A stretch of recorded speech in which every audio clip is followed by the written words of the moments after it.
Өкмөт бизнес коомчулуктун пикирин угуп тыгыз иштеши керек. Мындай пикир Өнүгүү Прогресс фракциясынын жыйынында эл өкүлдөрү тарабынан айтылган. Эскерте кетсек, өткөн аптада салык кодексинин жаңыланган варианты талкууга алынган эле. Анда кандай өзгөртүү, толуктоолор киргизилген жана ал өлкөнүн экономикасынын өсүшүнө шарт түзө алабы? Кезектеги материалда. Өкмөт салык кодексине өзгөртүүлөрдү киргизип, коомдук талкууга койгон эле. Ал 1 ай бою өкмөттүн сайтында илинип турат.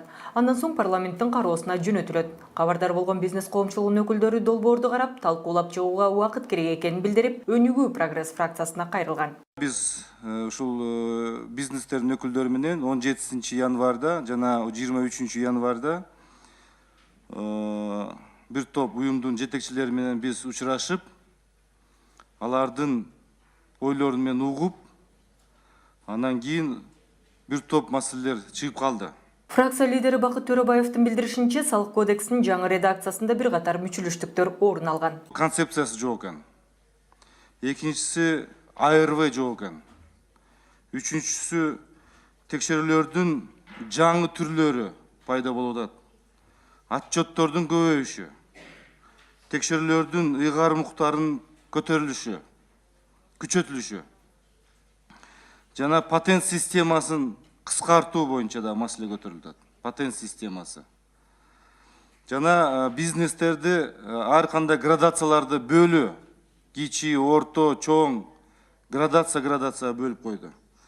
Мындай оюн ачыктаган Бакыт Төрөбаев бюджетти толтуруу үчүн салык кодекси бизнесте иштеш керек эле дейт. Андыктан мунун өзү эле салык саясатынын туура эмес жүргүзүлүп жатканынан кабар берерин кошумчалады. Ал эми экономика министри өз кезегинде жаңыланган вариант тууралуу маалымат берип, долбоор эртең эле ишке кирет дегенден алыс экенин айтып, актанууга өттү. Салык кодексинин концепти өзгөргөн жок. Ал жакта эч кандай салыктын түрлөрү, сандары көбөйгөн жок. Албетте бул жерде анча-мынча техникалык ашыктыкка кеттир. Анан кийин ошону 2015-жылы жумушчу топ түзүлүп, 1 жылдан ашык ошо жумушчу топ иштеген. Салык кодексине 160тан ашык өзгөртүү киргизилгени турат. Бул мезгил талабы дейт Арзбек Кожошов. Мисалы, мурда Кыргызстан Евразеске мүчө эмес эле. Дагы ушул сыяктуу жагдайлар эске алынып жатыптыр. Бирок дагы деле кодексте бири-бирине карама-каршы келген жактар бар экенин эске салган эл өкүлү Исхак Масалиев көмүскө иш жүргүзгөндөрдү ооздуктоого өзгөчө көңүл бурууга чакырды. Бул мыйзамды өтө ыкылдаттык менен карабасаңар, коомчулук ансыз деле акыбал жакшы эмес да.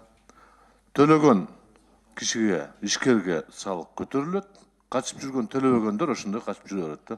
Менимче көбүрөөк ушул көмүскө экономикага көңүл бурсаңыздар, андан кийин мына салык кодексин өзгөртөбүз же салык түрлөрүн өзгөртөбүз деген оюңар пайда болсун да. Ал арада жеке ишканаларды текшерүүгө алганда мыйзам бузуу фактылары аныкталбаса дагы, сол чөнтөккө акча жымыруу күч алганын депутат Алтынбек Жунус уулу билдирип чыкты. Ал дагы жетекчилерибизге беребиз деген шылтоо менен алынат экен. Эң мындай обоснованный сөзү, мен ушул жака уруксат алып атып, мен барып шефтериме беришим керек. Мен эчтеке таппай калсам, значит, мен начар текшердим сени деп, анан коомчулукта бул ар бир ишкерлердин нааразычылыгы көп болуп атат. Салык кодексине өзгөртүү толуктоо киргизүүгө аракет болгон менен бул тармакта эч кандай реформа байкалбай жатканын айткандар да болду. Буга өлкөнүн экономикасы алсырагандан алсырап бараткан эле негиз боло алат. Салык кодексинин жаңы редакциясы элдин бизнес коомчулугунун кызыкчылыгын көздөбөсө, тараптардын пикири камтылбаса болбой турганын баса белгилеген Бакыт Төрөбаев долбоор кайра артка чакыртылып алынсын деген жыйынтык чыгарылганын ачыктады. Кыргыз Республикасынын салык кодексинин долбоорун кайтарып алуу сунушталсын. Бизнес коомчулуктардын өкүлдөрү менен биргеликте жаңы салык кодексинин долбоорун иштеп чыгуу милдеттендирилсин. Республиканын бардык аймактарында жергиликтүү бизнес коомчулуктардын өкүлдөрүнө коомдук угууларды жана тегерек столдорду талкуу өткөрүү милдеттирилсин деп. Самара Акылбекова, Бекжан Камзаев, Сентябрь.